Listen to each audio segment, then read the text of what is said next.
19 ہیں۔ اب اتنا ہی نہیں، ہر سورے کے شروع میں یہ چابی رکھی گئی ہے حفاظت کی، 19 اس کے اندر ہیں۔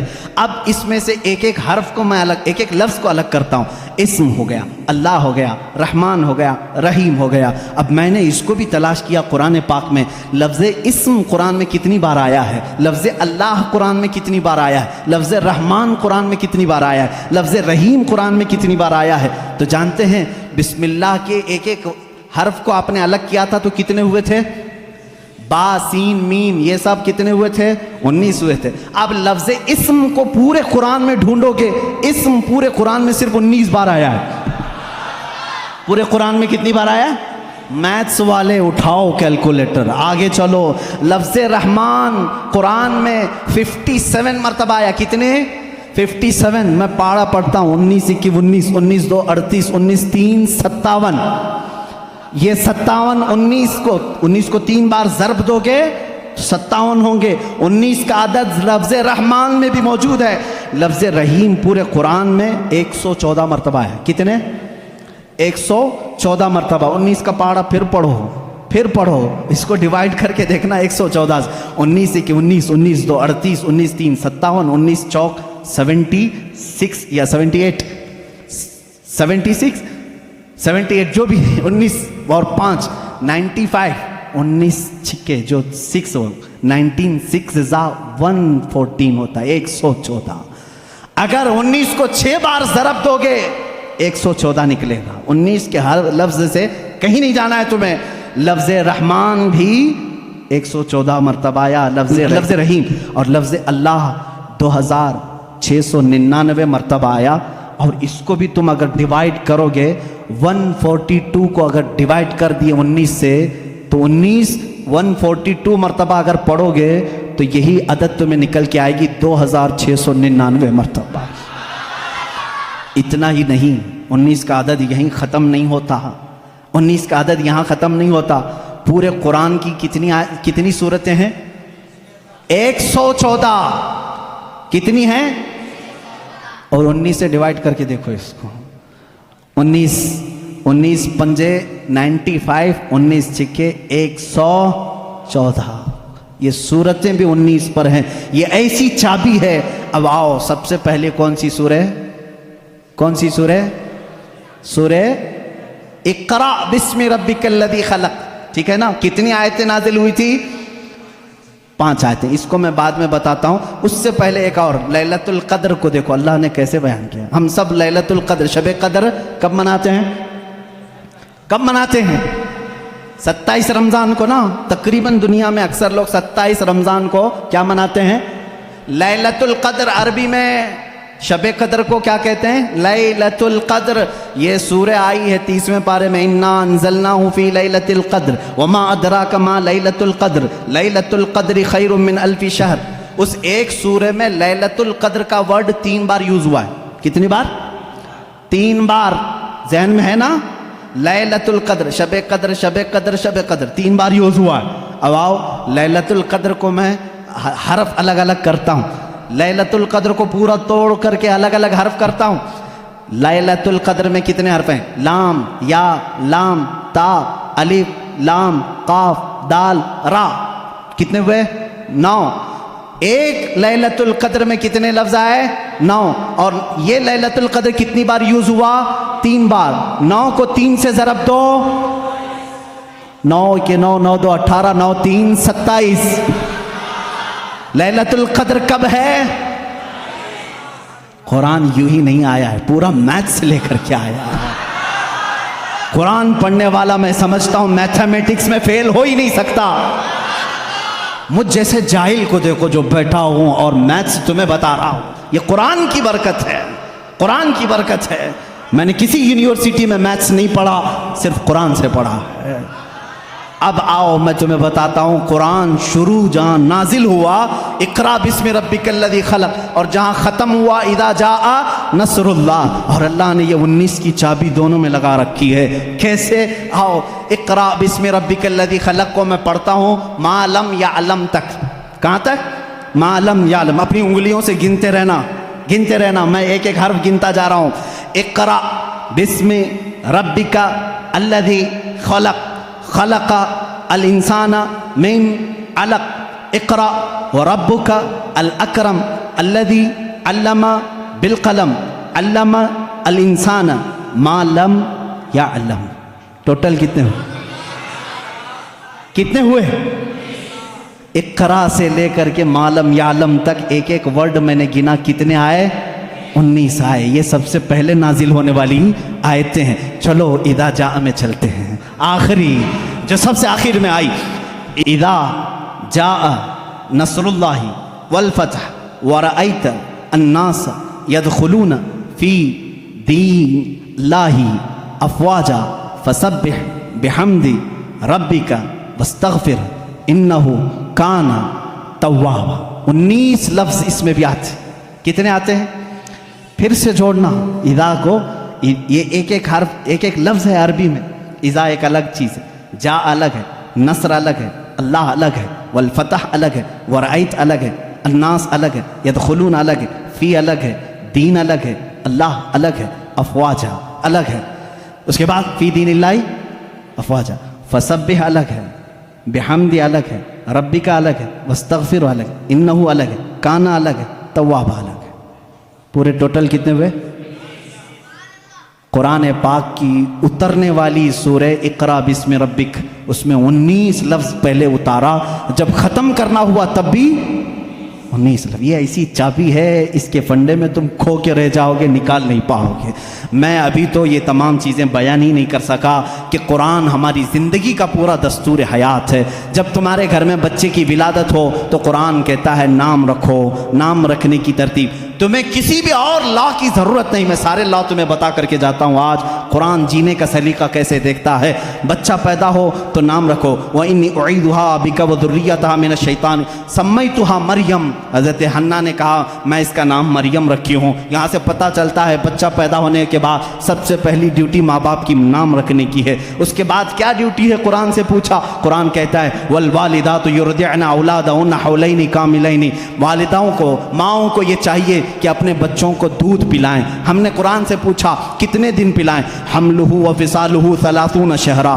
حمل اور اس کو چھڑانا، دودھ کی پوری مقدار 30 مہینے ہے، جس میں سے کم 6 مہینے پریگننسی کے ہے. 24 مہینے دودھ پلانے کی مدت ہے. قرآن نے یہ دودھ پلانے کی ایام رضاعت بتائی. اس کے بعد پھر پوچھا بچہ جب بڑا ہو جائے تو کیا کہا جائے؟ کہا باپ کو چاہیے کہ وہ نصیحت کرے. پورا سورہ لقمان پڑھو. یا بنی انہا ان تک مثقال حبۃ من خردل فتکن فی صخرۃ او فی السماء او فی الارض یأتی بها اللہ. بچوں کو نصیحت کرو، اے بیٹا گناہ کرو گے ذرے کے برابر بھی ہو تو اللہ تعالیٰ تمہیں وہ قیامت کے دن دکھائے گا. باپ یہ بچے کو سمجھائے اقیم الصلاۃ وامر بالمعروف وانہی عن المنکر واصبر علی ما اصابک. باپ اپنے بچے کو تربیت یہ کرے. قرآن سکھا رہا ہے، میں پوری زندگی بتا کر کے جاؤں گا. اے بیٹا نماز پڑھ، برائیوں سے رک، اچھائیوں کی بات کر، اور جو بھی مصیبت آئے اس پر صبر کر. اور باپ کیا سمجھائے بچے کو؟ ولا تصعر خدک للناس ولا تمشی فی الارض مرحا. جب بات کرے کسی کے ساتھ منہ ٹیڑھا کر کے بات مت کرنا. ادب بھی قرآن سکھا رہا ہے. اور پھر قرآن کہتا ہے باپ اپنے بچے کو یہ سمجھائے کبھی بھی زمین پر اکڑ کر کے مت چلنا، کبھی کسی کو بلند آواز سے بات مت کرنا، کبھی کسی کے ساتھ چھیمی گوئیاں اس طرح نہ کرنا کہ تیسرا شک میں مبتلا ہو جائے. یہ تربیت ہے. اتنا ہی نہیں، پھر بچے کو کیا سمجھایا قرآن نے ماں باپ کے ساتھ کیا کرے. قرآن کہتا ہے ہم نے فیصلہ کر دیا قضا ربک الا تعبدوا الا ایاہ وبالوالدین احسانا اما یبلغن عندک الکبر احدهما او کلاهما فلا تقل لهما اف ولا تنهرهما.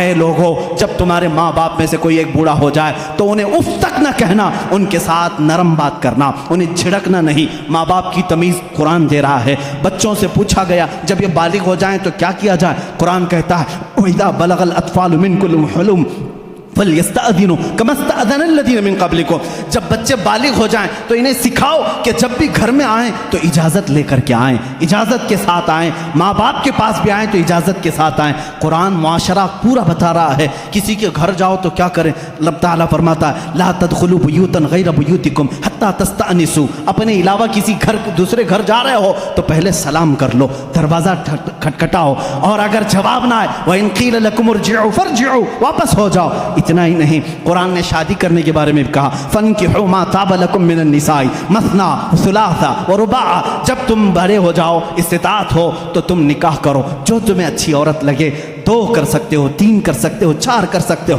تمہارے لیے قرآن نے شادی کا نظام بتایا۔ اور اس کے بعد اللہ نے یہ نہیں فرمایا کہ کر کے چھوڑ دینا، قرآن یہ کہتا ہے اِن یکونوا فقراء یغنیہم اللہ من فضلہ، تم نکاح کر کے لاؤ، اگر تم فقیر ہو تو میں تمہیں غنی کر دوں گا۔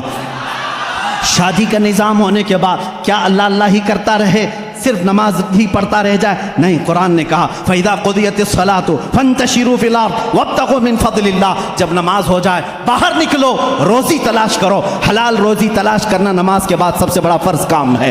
تمہیں کہا تجارت کرو، تجارت کرو اور ایک دوسرے کے ساتھ معاملات کریں، تو ہم نے قرآن سے پوچھا تجارت کیسے کریں؟ رب تعالیٰ فرماتا ہے یا ایھا الذین آمنوا اذا تداینتم بدین الی اجل مسمى فاکتبوا، جب تم کسی کے ساتھ معاملات کرو تو لکھ لیا کرو، اگر لکھنا نہیں آتا کسی اور کو بٹھا کر کے اسے گواہ بناؤ، اس سے لکھوا کر کے تجارت کرو۔ اتنا ہی نہیں، قرض کے معاملات آئیں اس کے لیے قرآن کہہ رہا ہے، تجارت کے معاملات میں قرآن نے کتنا نفع لے سکتے ہو، کتنا لے نہیں سکتے، یہ سب چیزیں بتا رہا ہے۔ اب آؤ وہ معاملات جو تمہارے زندگی میں آتے ہیں، برائیاں جیسے، قرآن تمہاری آنکھوں پر پابندی لگا کر کہہ رہا ہے قل للمؤمنین یغضوا من ابصارہم ویحفظوا فروجہم، اے محبوب آپ مومنوں سے کہہ دیں اپنی آنکھیں نیچی رکھیں، اپنی شرمگاہ کی حفاظت کریں۔ عورتوں کو رب تعالیٰ فرما رہا ہے اے عورتیں اپنی نگاہیں نیچی رکھیں، اپنے بدن کو کسی کے سامنے ظاہر نہ کریں، ہاں اگر تم بے پردہ ہو سکتی ہو الا لبعولتہن او آبائہن او اخوانہن او بنی اخواتہن او نسائہن، صرف تم اپنے شوہروں کے پاس، اپنے باپ کے پاس، اپنے بھائیوں کے پاس، اپنے بھتیجوں کے پاس، اپنے بھانجوں کے پاس، ان کے پاس تم بے پردہ آ سکتی ہو۔ عورتوں کو یہ معاشرتی سلوک بتا رہا ہے۔ ہم نے پوچھا قرآن سے شوہر اور بیوی کا آپس کا تعلق کیا ہونا چاہیے، کیسا ہونا چاہیے؟ قرآن کہتا ہے ہن لباس لکم وانتم لباس لہن، وہ تمہارا لباس ہیں اور تم ان کے لباس ہو۔ لباس ایک دوسرے کے بدن کو چھپاتا ہے، مرد عورتوں کے عیبوں کو چھپائے، عورت اپنے مردوں کے رازوں کو چھپائے، یہی ایک کامیاب زندگی کی علامت ہے۔ قرآن اتنی ہی بات پر ختم نہیں کرتا بلکہ تمہیں دنیا میں کتنی چیز لینا چاہیے، کتنی چیز چھوڑنا چاہیے، وہ بھی قرآن کہتا ہے۔ اولاد کہیں تمہیں رب کے ساتھ آنے سے فتنہ نہ بن جائے، مال تمہارے لیے فتنہ نہ بن جائے، اس سے اتنا ہی لگاؤ رکھنا جیسے سمندر میں کشتی تیرتی ہے، سلامتی سے نکلتی ہے۔ یہ دنیا سمندر ہے، تم کشتی میں ہو، اگر سمندر کشتی میں آ گیا، پانی اندر آ گیا تو کیا ہوگا؟ ڈوب جائے گی۔ اسی طرح تم دنیا میں کھا پی کر کے چلو، اگر دنیا تمہارے اندر آ گئی ڈوب جاؤ گے۔ رب تعالیٰ نے یہ بھی تمہیں نظام بتایا، کتنا دنیا چھوڑ سکتے ہو، کتنا رہ سکتے ہو، یہ بھی نظام قرآن تمہیں بتاتا ہے۔ شادی کے بعد، اس کے بعد بڑھاپے کے معاملات کو بھی قرآن کہتا ہے وَمَن نُعَمِّرْهُ نُنَكِّسْهُ أَفَلَا تَعْقِلُونَ، جب کوئی بوڑھا ہو جاتا ہے ہم اس کو پرانی یادیں لے آتے ہیں، اس کا بچپنا لوٹا دیتے ہیں۔ بوڑھا بار بار بھول جاتا ہے، بوڑھے کو پکڑ کر کے پیشاب لے جانا پڑتا ہے، بوڑھے کو کھلانا پڑتا ہے جیسے بچوں کو کھلانا پڑتا ہے، بوڑھے کو اٹھانا پڑتا ہے جیسے بچوں کو، پوری چیز ریٹرن کر دی جاتی ہے بڑھاپے میں۔ یہ قرآن بچپن سے لے کر کے، پیدا ہونے سے لے کر کے موت تک کے حالات بتا رہا ہے۔ اتنا ہی نہیں بلکہ تمہاری وفات آ جائے اس کا تذکرہ بھی قرآن کہتا ہے۔ موت کیسے آتی ہے؟ ایسے کہ اگر تم دیکھو فرشتوں کو تو وہ پیشانیوں پر مارتے ہیں، پیٹھ پر مارتے ہیں، روح کو نکالتے ہیں، لیکن اچھے لوگوں کے ساتھ نہیں، کفار کے ساتھ۔ اور جب اچھے لوگوں کی موت آتی ہے میرا مولا فرماتا ہے میں پکار کر کہتا ہوں یا ایتھا النفس المطمئنہ ارجعی الی ربک راضیۃ مرضیہ فادخلی فی عبادی وادخلی جنتی، میں کہتا ہوں اے پاکیزہ جان کے مالک آ جا، میں بھی تجھ سے راضی ہوں، تو بھی مجھ سے راضی ہے، میرے بندوں میں شامل ہو جا، میری جنت میں داخل ہو جا۔ یہ موت تک کا تذکرہ ہو گیا۔ اور اس کے بعد جب قبروں پر دفن کراتے ہو وہاں بھی قرآن تمہارا ساتھ نہیں چھوڑتا بلکہ کہتا ہے الہاکم التکاثر حتی زرتم المقابر، اے لوگو تمہیں دنیا کہیں غافل نہ کر دے، تم جاؤ قبروں کی زیارت کرو، دیکھا کرو، وہ آج بڑی طاقت کے باوجود بھی بے حس لیٹے ہوئے ہیں، تمہیں قبروں کی زیارت تک کی بات بتا رہا ہے۔ اتنا ہی نہیں، موت کے بعد ہونے والے حالات کو قرآن نے بتایا ہے۔ میں کتنی چیزیں ذکر کروں، یہ رات ناکافی ہے۔ جو کچھ بیان ہوا وہ آغاز باب تھا، یہ قصہ لطیف ابھی ناتمام ہے۔ اے میرے عزیزو، قرآن کو اگر میں سورہ فاتحہ سے لے کر سورہ والناس ہر آیت کو، ہر سورہ کو چھیڑ دوں تفسیر کے حوالے سے، صدیاں گزر جائیں گی، ہماری عمر ختم ہو جائے گی، کیونکہ قرآن کہتا ہے، اللہ تعالیٰ نے فرمایا وَلَوْ أَنَّ فِي الْأَرْضِ أَقْلَامٌ وَلَوْ أَنَّ فِي الْأَرْضِ وَلَوْ أَنَّ مَا فِي الْأَرْضِ، اللہ تعالیٰ فرماتا ہے جو کچھ بھی سمندر ہیں وہ سیاہی بن جائیں، اور جتنے درخت ہیں وہ قلم بن جائیں، اور اس قرآن کی تعریف لکھنا چاہیں، یہ درخت ٹوٹ جائیں گے، سمندر سوکھ جائے گا، قرآن کی تعریف بیان نہیں ہو سکے گی۔ آخری باتیں ہیں میرے عزیزو، ان تمام باتوں کو ذکر کرنے کے بعد ایک سنی اسی وقت سیراب ہوتا ہے جب قرآن میں اپنے حبیب کا جلوہ دیکھتا ہے۔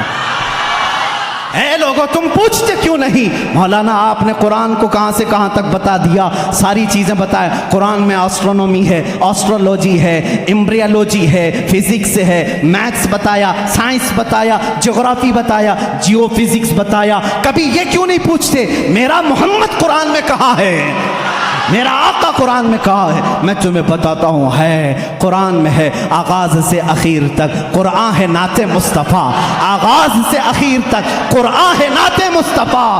محبوب کے بیان کا کیسا انوکھا ڈھنگ ہے، کیسا انوکھا ڈھنگ ہے۔ تمہیں معلوم ہے قرآن نے میرے نبی اکرم صلی اللہ تعالیٰ علیہ وسلم کی صفات کیسے بیان کی ہیں؟ مجھے بات یاد آتی ہے کہ قرآن کو اگر کوئی صحیح عشق کے ساتھ پڑھے تو اسے اپنے حبیب کے دیکھنے کی جو تمنا ہے وہ پوری ہو جائے گی، رسول کا جلوہ اسے نظر آئے گا۔ یہ میں نہیں کہتا، عائشہ صدیقہ رضی اللہ تعالیٰ عنہا سے کسی نے پوچھا، اے عائشہ آپ رسول اللہ کے ساتھ بہت رہی ہیں، ذرا میرے آقا کا حلیہ بتائیں۔ حضرت عائشہ کہتی ہے کان خلقہ القرآن، جاؤ قرآن پڑھو، تمہیں میرے آقا کے پورے اخلاق نظر آئیں گے۔ میں تمہیں بتاؤں، اللہ اللہ، اے میرے سنی مسلمانوں، اگر تم پوچھتے ہو میرے نبی کی کچھ تذکرے کر دو، قرآن سارے علوم بتا رہا ہے، کیا میرے نبی کی بھی بات بتا رہا ہے؟ ہاں، قرآن کو جب تم پوچھو گے میرے رسول کا چہرہ کیسا تھا، وہ کہے گا پڑھ وَالضُّحَىٰ وَاللَّيْلِ اِذَا سَجَىٰ۔ اگر تم پوچھو گے اے قرآن کیا میرے نبی کی زلفیں بھی ہیں، وہ قرآن کہے گا وَاللَّيْلِ اِذَا يَغْشَىٰ، رات کی تاریکی کی طرح تیرے رسول کے زلفیں تھی۔ اگر تم پوچھو گے قرآن اور بتا میرے نبی کا حلیہ، قرآن کہتا ہے میں تجھے بتاتا ہوں، اس کے ہاتھ وَمَا رَمَيْتَ إِذْ رَمَيْتَ وَلَكِنَّ اللَّهَ رَمَىٰ، جب اٹھتے ہیں ہاتھ اس کا ہوتا ہے، دست قدرت اللہ کا ہوتا ہے۔ اور تم پوچھتے ہو اس کی زبان کیا ہے، وما ينطق عن الهوى ان هو الا وحی یوحى، وہ کچھ اپنے پیٹ سے نہیں بولتا، اس کی زبان سے جو نکلتا ہے وہ وحی الہی ہوتی ہے۔ اس کی آنکھیں تو طاقت کا مشاہدہ کرنا چاہتا ہے، قرآن کہتا ہے رسول کی آنکھیں ایسی ویسی نہیں، ما زاغ البصر وما طغى لقد رأى من آیات ربہ الکبریٰ، وہ آنکھیں تیرا رسول رکھتا تھا اپنے ماتھے پر جس کی آفتاب موسیٰ کلیم بھی نہیں رکھتے تھے، طور پر جا کر کے وہ جلوہ خدا کی ایک جھلک دیکھنے کی تاب نہ لا سکے، غش کھا کر کے گر گئے، ایک جلوے کی جھلک سوئی کے ناکے کے برابر کی نہ دیکھ سکے، اور تیرا رسول پوری ذات خدا کو دیکھنے کی تاب آنکھوں میں رکھتا ہے۔ قرآن کہتا ہے وما رمیت اذ رمیت، اور پھر ہم نے پوچھا کیا قرآن تو بتا میرے نبی کے قدموں کا بھی ذکر ہے؟ کہتا ہے قرآن ہاں، لا اقسم بہذا البلد وانت حل بہذا البلد، وہ تیرے حبیب کے قدم ہیں کہ قرآن میں تیرا مولا کہتا ہے اس شہر کی قسم جس شہر کے زمین پر میرا محبوب قدم رکھتا ہے، وہ قدموں کا بھی تذکرہ قرآن میں نہیں چھوڑا گیا۔